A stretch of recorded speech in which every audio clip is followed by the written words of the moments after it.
Welcome to War Room 2020, Tuesday, March 3rd, the year of our Lord 2020, broadcasting live from the historic Breitbart Embassy here on Capitol Hill. You can probably hear I've got a touch of coronavirus, Jason. Yeah, let me switch down to the opposite end of the broadcasting studio. So 1 minute, folks. We've got a great show for you lined up today. Obviously, Jason, it's Super Thursday. Yes, as sleepy, creepy Uncle Joe would say, Super Thursday. I mean, you can't make this stuff up. I mean, he was a terrible candidate in 1988, terrible candidate in 2008, and it doesn't matter how many endorsements Joe Biden got yesterday, he's still a terrible candidate in 2020. 244 days and a wake-up. Stephen K. Bannon, you on the line? I am here, and gentlemen, I can report that I can now come home from Wall Street. The Federal Reserve has just done a 50 basis point cut to the prime interest rates. Wow. So it is. This is pretty dramatic. In fact, very dramatic, because the G7 this morning, finance ministers and Secretary Mnuchin had a conference call that really didn't. They came out and said they're going to have joint coordination, but didn't really talk about cuts. But the Fed really stepped up here big. Some people are going to question whether it was too early, but certainly the market sell-off that we're going to see this morning has dramatically reversed. So, and we'll have much more of this on war and pandemic. We're going to have Jason Trennert, one of the top Wall Street strategists, going to join us for the first half of the show to talk all about this, because this is quite dramatic. This broke moments ago, Steve, and the market's responding immediately, correct? Yes, this is made to look. Here's the question: is because of the virus. And remember, as we've been reporting both on War Room 2020 and War Room Pandemic, we were going to see convergence overall of the virus itself coming out of central China throughout the world, which we report that is clearly having an impact today. In fact, on Twitter, trending more is questions about the coronavirus than Super Tuesday. But also this economic contagion coming out was going to be both short-term with the financial markets, also with all the displacements of travel and conferences and airlines and hotels and all that, and then more importantly, the fundamental shift that President Trump had been working on about getting the supply chain back from China. So all this is converging. That's one of the great reasons we have this show, 2020 first and then pandemic second. But today, quite another dramatic day. I tell you, every day in the news cycle is just more significant. We'll have analysis about this coming up, because, like I said, this is a big cut, quite controversial among a lot of people, particularly some more conservative people, about the Fed's balance sheet. But we'll get into all that at 11 o'clock hour. Steve, I want to ask you here, just for the War Room 2020 crowd. I mean, this is the first emergency rate cut since the 2008 financial crisis. What does this mean for the day-to-day impact of the election in this next stretch here? Well, President Trump has been, has had actually there's been a couple of rate cuts last year, but there's been some dramatic, talk about, other rate cuts. Was there enough juice in the at the Fed to do this? Were they going to hold it for a recession? I mean, clearly, Powell, who's a fairly conservative guy and an institutionalist, I think is sending a pretty strong message to other central banks throughout the world that what is best to do is show the world that the central banks are there in working together, and that they will, even the Bank of Japan didn't do this sort of move last night or the night before. But I think it's once again Powell showing leadership and the Fed showing leadership. Like I said, for certain amount of conservatives, the Rand Pauls of the world and other people will think this is, maybe too much. But once again, this is going to at least stable the financial markets, at least for some part today. And we'll have to get. The problem we got here is, as people know from listening pandemic, in 2020, the underlying economy, although strong, is driven by consumers, and the whole thing is about President Trump's effort to bring back manufacturing jobs back to the United States. And so, today is a very, very dramatic day. The Fed cuts rates pretty dramatically. Jason, you were looking at the Rasmussen polls that were coming out on the back of this. What do we see the shift, and what do we expect to change? Do you think there'll be an immediate change the other way, especially with a quick market recovery here? Look, I think this is all tied together. We're going to go into this a little bit later in the show, but we're now we've talked about the split screen presidency so often, with President Trump overseas doing these big things, Democrats back here chasing impeachment and different drama. Now we have a different split screen presidency. That is here's the Democratic primary and kind of the 2020 horse race, but then we have the day-to-day President Trump and administration leading this effort to stop the coronavirus. coronavirus. We're now talking about daily press briefings that we're going to see with Vice President Pence and others. Today, President Trump is going to the NIH. On Friday, he's going to the CDC. These are all important steps, but tied in with what Steve just talked about with the Fed's emergency rate cut. You have the politics of the day, then you have the governing the country in real life. This, as Steve pointed out on Maria's show and yesterday, this is President Trump's Churchill moment. In my opinion, he is a wartime president, and he's just the leader we need right at this time. But we're going into a new phase. This whole rest of this year is going to look different. Gentlemen, I have a question for both of you. Obviously, we know the implications for the election in November as a result of all of this. It's Super Tuesday. Is there any direct implications on the Democratic primary as a result of this rate cut? Steve? Well, no, I think, listen, it's the primary. I think it's interesting that Democrats are a little bit in a bubble. I mean, if you look at the conversations they're having amongst themselves, they're really not talking about China. They're barely mentioning coronavirus. You know, Bloomberg did this 3-minute ad the other night that Jason and I both believe was quite lame. The whole primary has been kind of in a bubble, really detached from the international situation, from foreign policy. See the debates, barely ask any questions about China, barely ask any questions about international affairs, which, as people see today, have such a dramatic impact on their personal lives. You know, this is, although I'm an anti-globalist, we have to understand that even as a nation state, you're inextricably linked into a global system. It's just about where sovereignty lays. And so this is why it's so important to understand these things. One of the things we do in 2020 and on Pandemic Every Day is try to make that analysis so you can connect the dots at home. I think the campaign is really, and one of the reasons, I think you're seeing a civil war for the soul of the Democratic Party. That's between the Bernie, populist left and the centrist kind of Wall Street corporatist group as led by Biden and backed up by Buttigieg and Klobuchar. And look, as we talk about just a moment ago, as I said, the 2020 election could be in a completely different context now. The issues of safety, the issues of security. If this comes down to President Trump versus crazy Bernie Sanders, I mean, who do you think will keep you safer? President Trump wins that in a landslide. I mean, Bernie Sanders wants to take us all back to the commune. Even if it's sleepy, creepy Uncle Joe Biden, I mean, Joe Biden doesn't even know what day of the week it is. He's basically just stumbling around. He got a bunch of endorsements yesterday, but that's not going to change the fact that he doesn't seem to have a full grasp of everything that's happening in his surroundings. Again, this is President Trump's time to lead, but it's now so much of this focus is going to be on how do you lead us through this next stretch. Yeah, I think that's right, Steve. Just for the economically illiterate amongst us, me included. But there's we have a broad audience from all across different age groups and all that. What exactly? I mean, obviously the market's responding well to the rate cut, but what exactly do they expect a rate cut to do? This sets interest rates for everything from your credit card to your mortgage. It sets corporate interest rates for borrowing debt for commercial paper. It basically essentially says credit's going to be more available and it's going to be cheaper price. Right now 10-year bonds, we're trading at 1.1%, so it's virtually what I say is free money. A lot of the world is in negative interest rates right now. I think there's of $90 trillion of financial assets as we sit here today. I think something like $20 trillion is with negative interest rates. So these are historic, and particularly people old enough to remember Jimmy Carter's the end of his presidency when President Reagan came in. The reason he came in is interest rates were in the 20s, right? In fact, I think the rates here were in the high teens. So this is historic lows. There's actually not a lot of room to cut interest rates. This is one of the things that the world financial market has been talking about. That is why this is such a dramatic move today. A 50 basis point, a half a point interest rate cut by the Federal Reserve, particularly for someone like Powell. Powell and President Trump haven't exactly seen eye to eye on these things.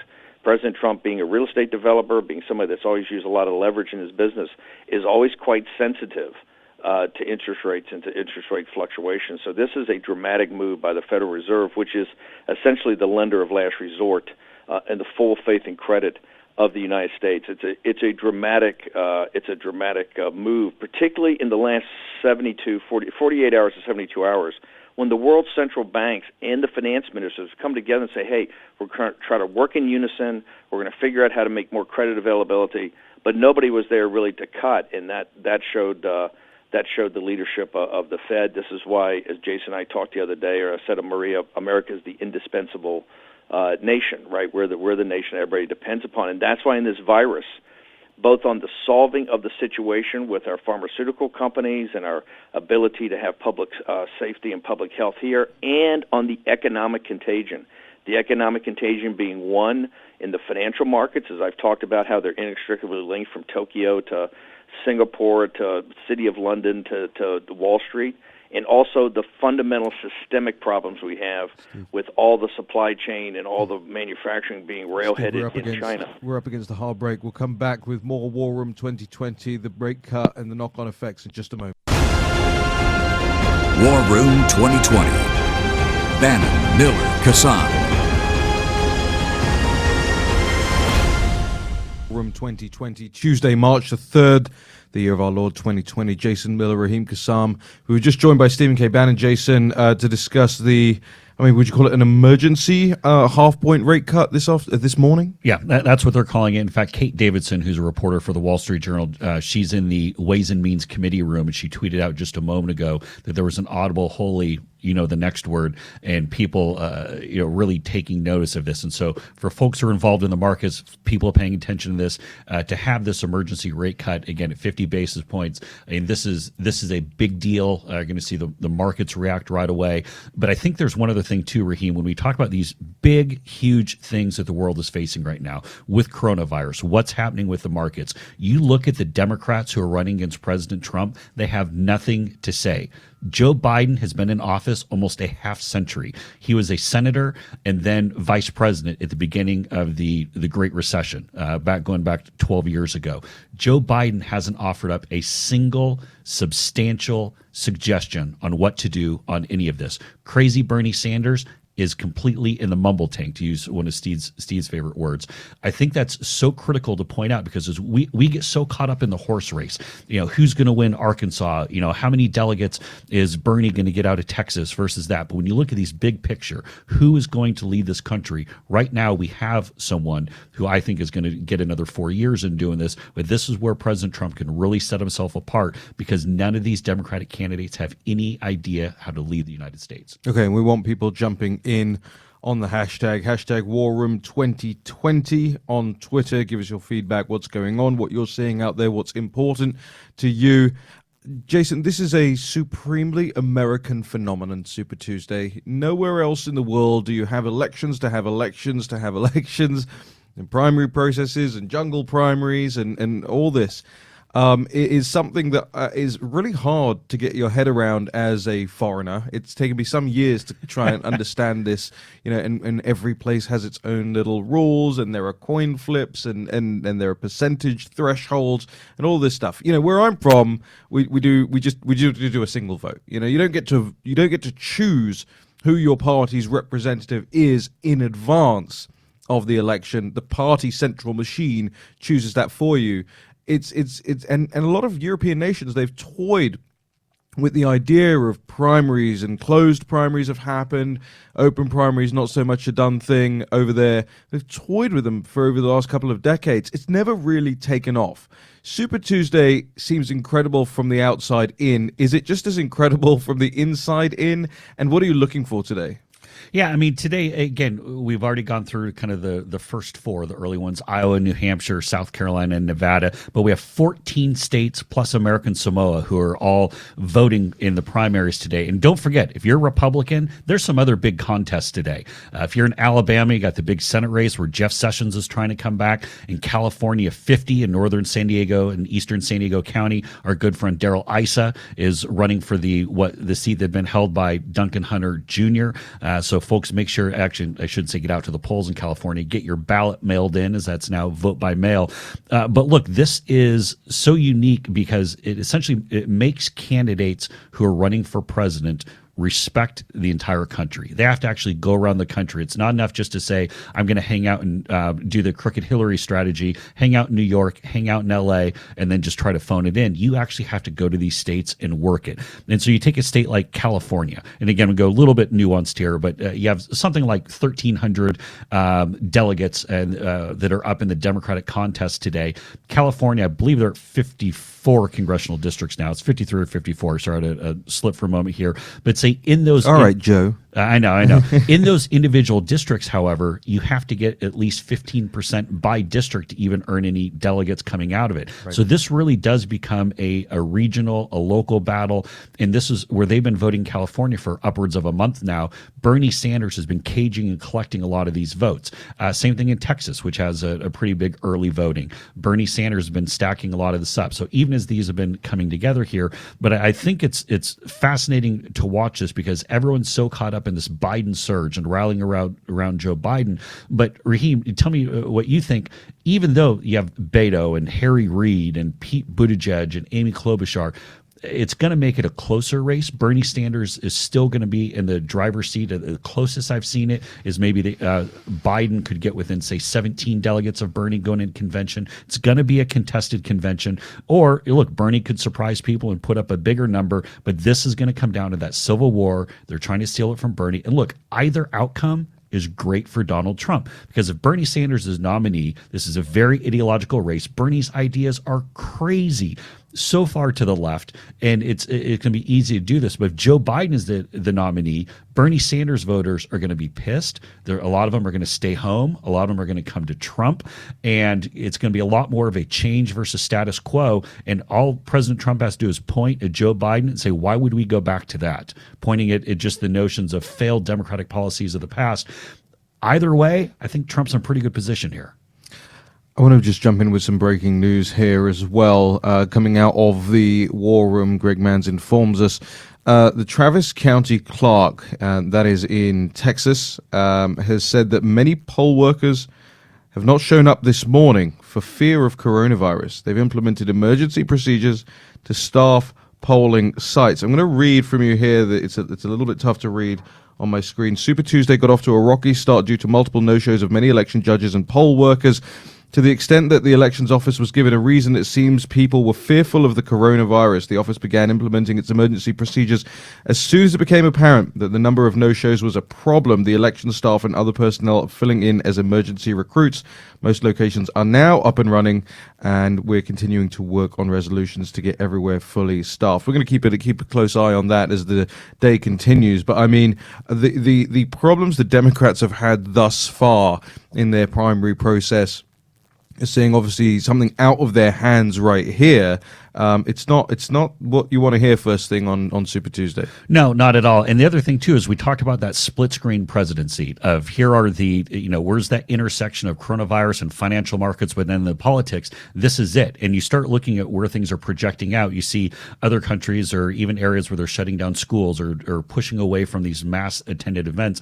Think about down the road, not just Summer Olympics, not just about college football, but even the November election. How could things like the coronavirus and this impacted? And so you can see this is going to impact every aspect of our lives and definitely the 2020 election. We have some feedback as well on the hashtag right now.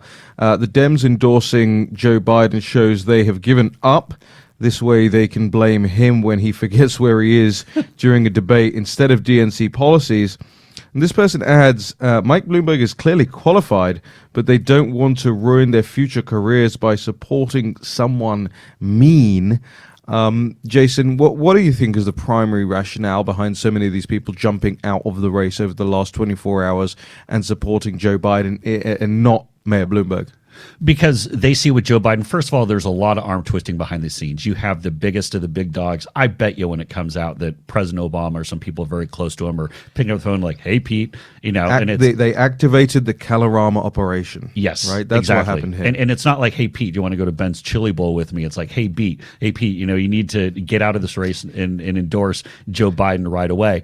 That's the kind of pressure. But the thing too is, it's not do you want to go to Ben's Chili Bowl? It's do you ever want to eat again? Right. And look, for an Amy Klobuchar, it's do we want some kind of cabinet position, maybe a VP consideration? So everyone's got their personal thing. It's notable, though, that Bloomberg and Warren will not get out yet because they're looking at Joe Biden and saying he is a flawed candidate.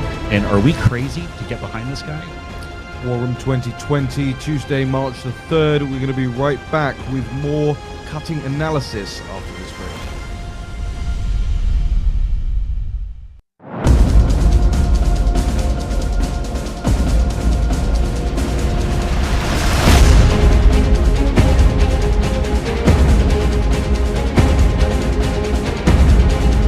War Room.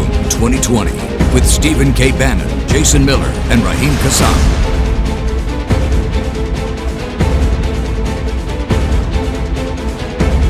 Here's your host, Stephen K. Bannon. It's Super Tuesday, or as Joe Biden would call it, Super Thursday. Tuesday. Here in North South Carolina. March the 3rd, 2020. Jason Miller, Raheem Kassam. You know, Jason, as a Brit, it still sometimes irks me to think of the great oratory that is delivered by some when they read impassioned from the U.S. Declaration of Independence.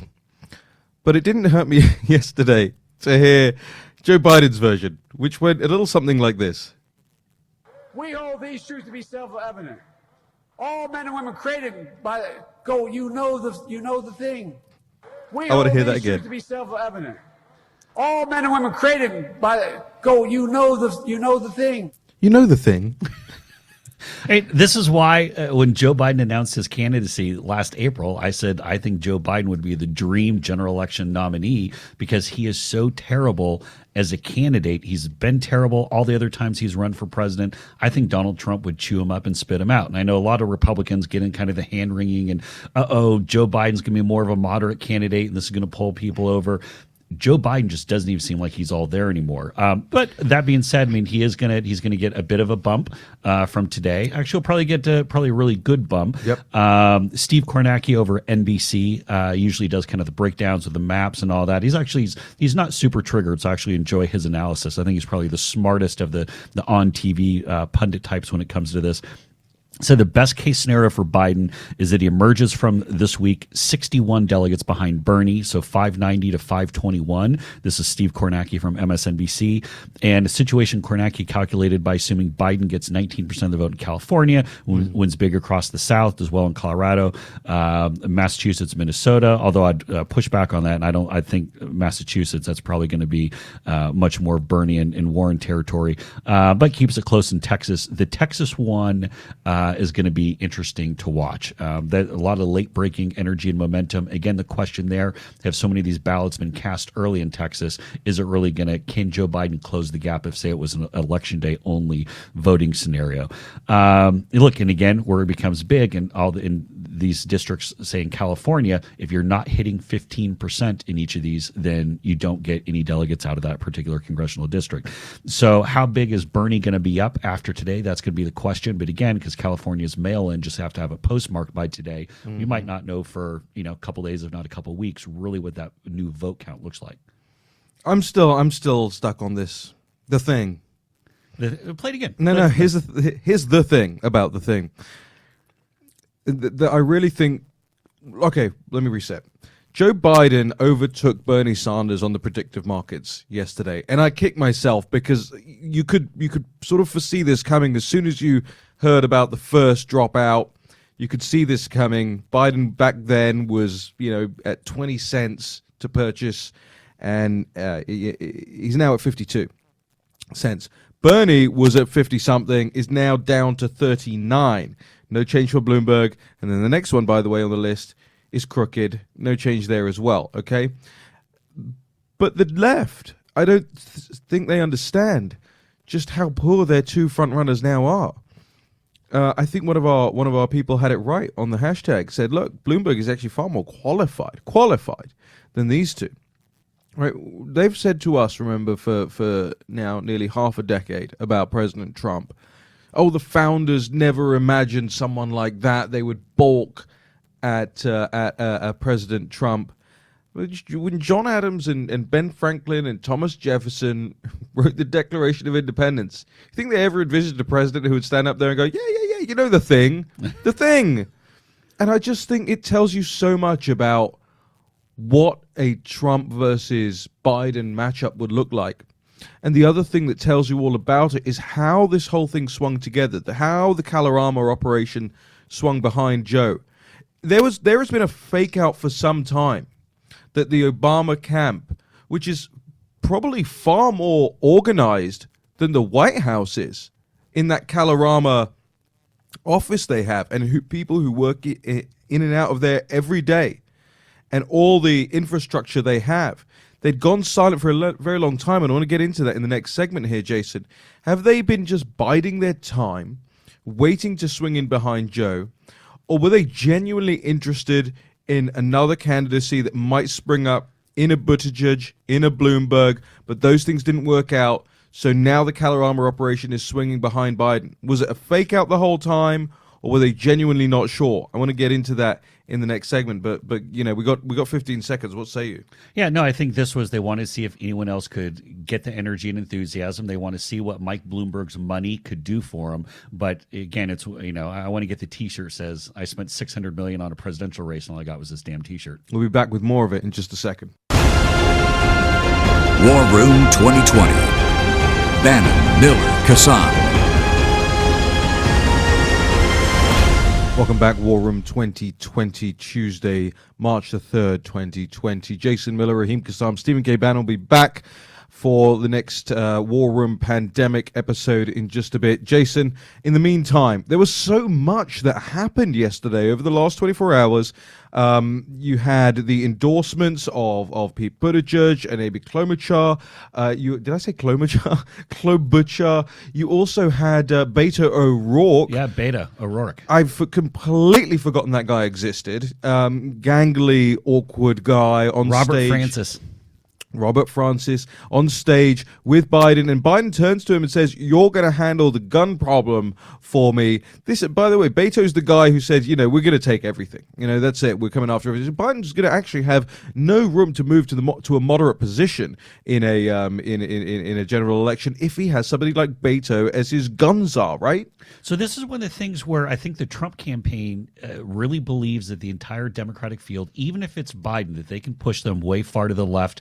Because they've already gone to the left. And so if you'd gone back in the time machine a year and a half ago, and everyone says, what's Joe Biden? People would say he's the centrist, he's the Obama, he's the likable guy that can go and pull people apart. Well, I still think it's more of a change versus status quo election. Joe Biden has moved himself to the left. Remember, he was saying, I'm the progressive. I'm not, I'm not a moderate. I'm not a centrist. I'm a progressive. Wrapping his arms around Beto O'Rourke on the gun issue, basically, gun grabs for everybody. This is pushing Joe Biden into a dangerous territory. And again, where people say Joe Biden's going to go, he's the one who's going to, he's the magic candidate to bring back some of those rural white voters who all went to Trump last time, not with positions like this. Where do you want to take us now? Because I've got a couple of things that, but I don't like deviating too far from the Jason Miller show clock. It's just always so tight. And a couple of things to think about. All the news on Super Tuesday here. Raheem, jump in. All the news right now is Super Tuesday and kind of who's going to be where in the delegate count.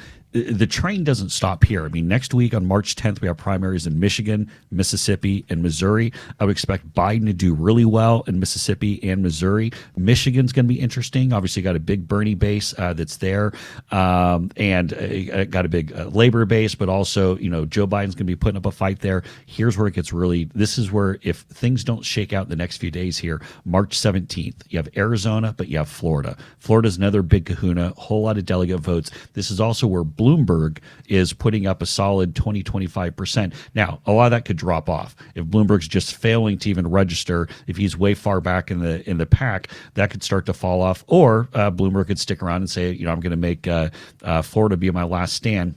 That could end up being a very pivotal state. March 17 is really where we're going to know, is this thing finalized, kind of the certain things in motion that are going to hold fast until the Dem convention. I want to pivot as well now to some of the things we saw over the last 24 hours, and we'll come back to how it impacts Super Tuesday and beyond. Bloomberg is really flailing right now. I don't know if you agree with that, Jason, but it seems completely listless. Listless as a campaign, all over the place. There's no themes behind anything they're doing. Hey, now we're going to focus on this issue for a couple of days and really take aim. It's just they're constantly putting out content. And the content just seems it's a scattergun approach. Let's see what sticks. And very little of it is sticking.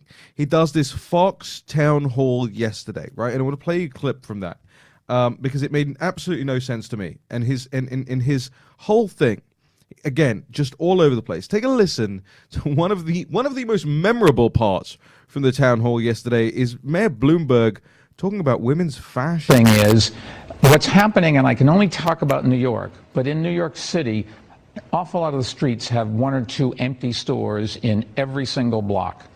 And you can blame Amazon, but what I think it is it's Real, where people resell their own clothing, and it is Rent the Runway. I can just tell you in my company, all the young women, they don't sell men's clothing, it's only women's clothing. They pay $85 a month, they get 5 outfits, they wear them all week, they don't, all the month, they don't bother to clean them, and they mail them back. That's what's hurting the retail business. Amazon is part of it, but not the only thing. It's all these other new ways of distributing information. We're doing. Bloomberg really seems to have a problem with women, by the way. They don't bother to clean them. He just has this fundamental women problem. It's almost like a resentment, like he's been rejected so many times in his life that he just has this antipathy towards women in general.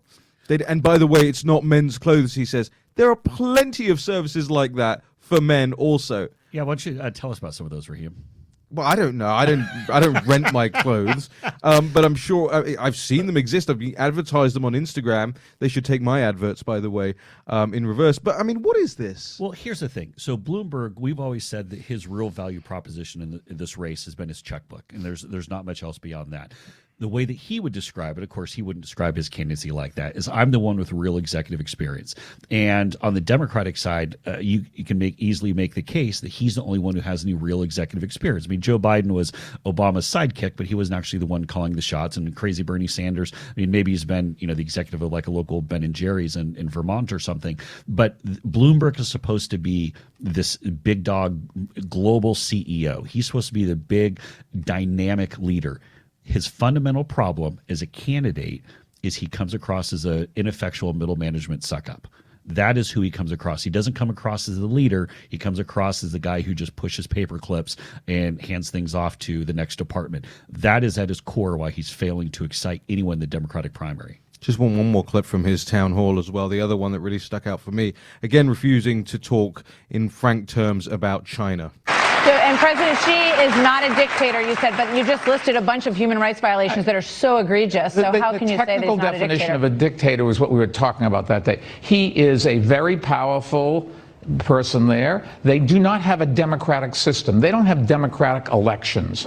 That's what they don't have. And the human rights record is terrible. Just hear that again. So, and President Xi is not a dictator, you said, but you just listed a bunch of human rights violations that are so egregious. So how can you say that he's not a dictator? The technical definition of a dictator was what we were talking about that day. He is a very powerful person there.